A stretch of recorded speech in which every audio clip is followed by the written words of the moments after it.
नमस्कार, आप देख रहे हैं रिपोर्ट्स इंडिया। पाकिस्तान में प्रधानमंत्री की कुर्सी भले ही किसी के पास हो, लेकिन होता वही है जो सेना चाहती है। सीधे शब्दों में कहें तो सेना का एक छत्र राज चलता है, और जो सेना के साथ चलना नहीं चाहता उसके लिए सरकार में बने रहना मुश्किल हो जाता है। यही इमरान खान के साथ भी हो रहा है। कोरोना महामारी से निपटने में नाकाम साबित हो रहे इमरान के सेना के साथ भी रिश्ते खराब हो गए हैं। दोनों में मतभेद की खबरें लगातार सामने आ रही हैं। इन खबरों को गलत साबित करने के लिए अब इमरान खान ने अपने मंत्रियों को काम पर लगा दिया है।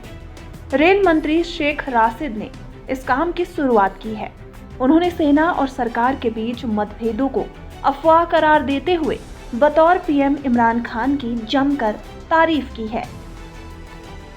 शेख रशीद का कहना है कि अगर किसी को लगता है कि सेना इमरान खान का समर्थन नहीं कर रही है तो वे सरकार बनाने की कोशिश कर सकते हैं। वे जो चाहे कर सकते हैं, लेकिन जब उनकी कोशिशें समाप्त हो जाएंगी तो इमरान खान ही नजर आएंगे। राशिद ने कथित मतभेदों को गलतफहमी करार देते हुए कहा, मैंने कभी किसी सरकार और सेना के बीच इतना बढ़िया गठबंधन नहीं देखा। एक शानदार कॉम्बिनेशन, बस टीवी पर एक चेहरे की जरूरत थी और वो चेहरा हमें मिल गया है। आपको यानी सेना को भी एक ऐसे व्यक्ति की जरूरत थी जो सब कुछ अच्छे से संभाल सके। आपको बाजवा मिल गए हैं। इमरान खान की तारीफ करते हुए रेल मंत्री ने कहा कि किसी के दिमाग में भी वो फॉर्मूला नहीं आया जिस पर प्रधानमंत्री अमल कर रहे हैं। सेना और सरकार के बीच अच्छे रिश्ते हैं और दोनों को एक दूसरे का समर्थन प्राप्त है। गौरतलब है कि कोरोना महामारी से निपटने के लिए लॉकडाउन जैसे कड़े उपायों को लेकर पीएम इमरान और सेना प्रमुख जनरल कमर जावेद बाजवा के बीच मतभेदों की बात सामने आई थी। इससे पहले भी कई मौकों पर दोनों में मतभेद उजागर हो चुके हैं, जो कि पाकिस्तान के प्रधानमंत्री इमरान खान के लिए बड़ी मुसीबत बन सकती है। वहीं दूसरी तरफ पाकिस्तान का एक बार फिर से पर्दाफाश हुआ है। अल्पसंख्यकों पर हो रहे जुल्मों पर चौंकाने वाली रिपोर्ट सामने आई है। पाकिस्तान में हिंदू और ईसाई सहित धार्मिक अल्पसंख्यकों को साल 2019 में जबरन धर्मांतरण और उत्पीड़न का सामना करना पड़ा। पाकिस्तान मानवाधिकार आयोग HRCP के मुताबिक धार्मिक अल्पसंख्यक देश के कानून के तहत धर्म या अपनी आज़ादी लेने में असमर्थ रहे हैं।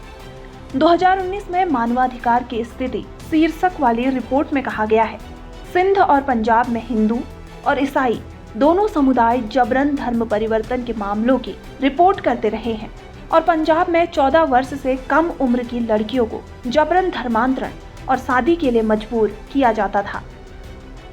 सिंध में 2 हिंदू लड़कियों के परिवारों ने दावा किया कि उनका विवाह के लिए अपहरण कर लिया गया और जबरन धर्म परिवर्तन कराया गया।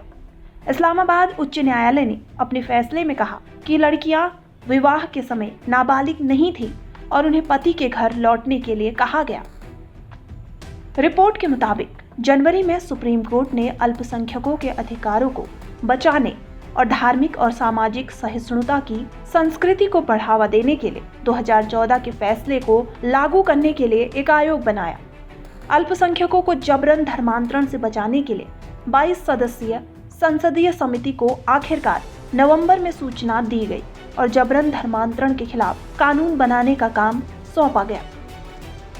हिंदुओं में अपहरण और जबरन धर्म परिवर्तन के मामलों में ये विवाद होता रहा है कि क्या इसमें शामिल लड़कियों ने अपनी मर्जी से शादी की या उन्हें जबरन करनी पड़ी।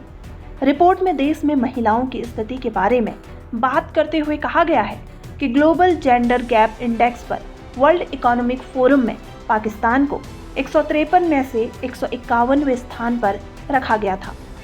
रिपोर्ट के मुताबिक हाल ही में महिलाओं के अधिकारों की रक्षा और बढ़ावा देने के लिए बनाए गए कानून के बावजूद महिलाओं के खिलाफ हिंसा बढ़ गई है।